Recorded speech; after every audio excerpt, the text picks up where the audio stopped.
and I aren't together.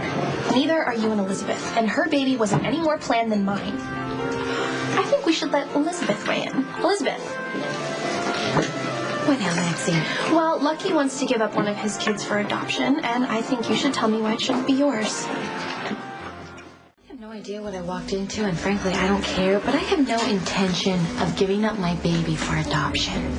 Looks like we have something in common after all, besides Lucky, of course. Will you just listen to my reasons? You can say whatever you want, but I'm not going to change my mind.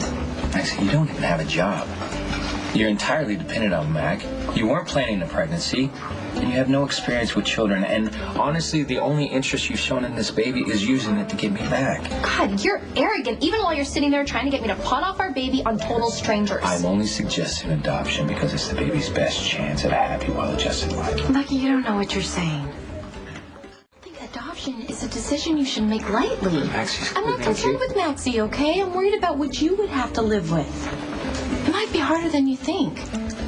Knowing you have a child out there somewhere growing up without you, no contact, never being able to provide that child with love and support. Wow, okay, this is a red letter day. Two things we agree on. Maybe Lucky will listen to you and stop trying to get me to dump my kid.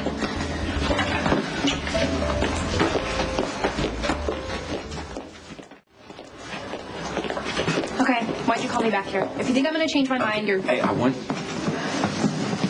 you to change my mind.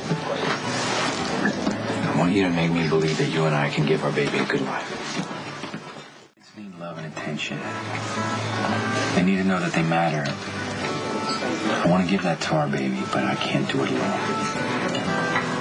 I know I'm not perfect, but I'm determined to be a good mom. And with your help and support, I know that could happen.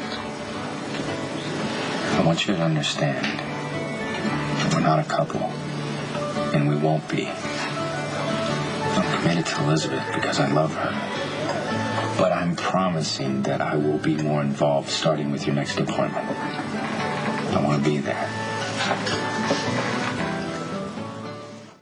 Hey, Mike, I am so sorry I'm late.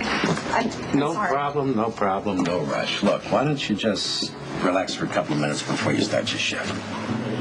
Really? Yeah, really. Thank you. Hey. Hey. I'm sorry, Maxie, I didn't see you. I noticed. How are things with Dylan? I don't really want to talk about it. I'm sorry if he's being a jerk. But the truth is, if he can't see how much better you are than Lulu, then he doesn't deserve you. Thanks. But you know, sometimes it's not about who's better or worse. Sometimes, no matter how hard you try, you just can't make it work. Georgie, it's a balancing act. The trick is to figure out how long to hold on and when to let go. Like Lucky and me, I was about to give up on him, but I'm really glad I didn't, because I just realized I have a chance to turn this whole thing around.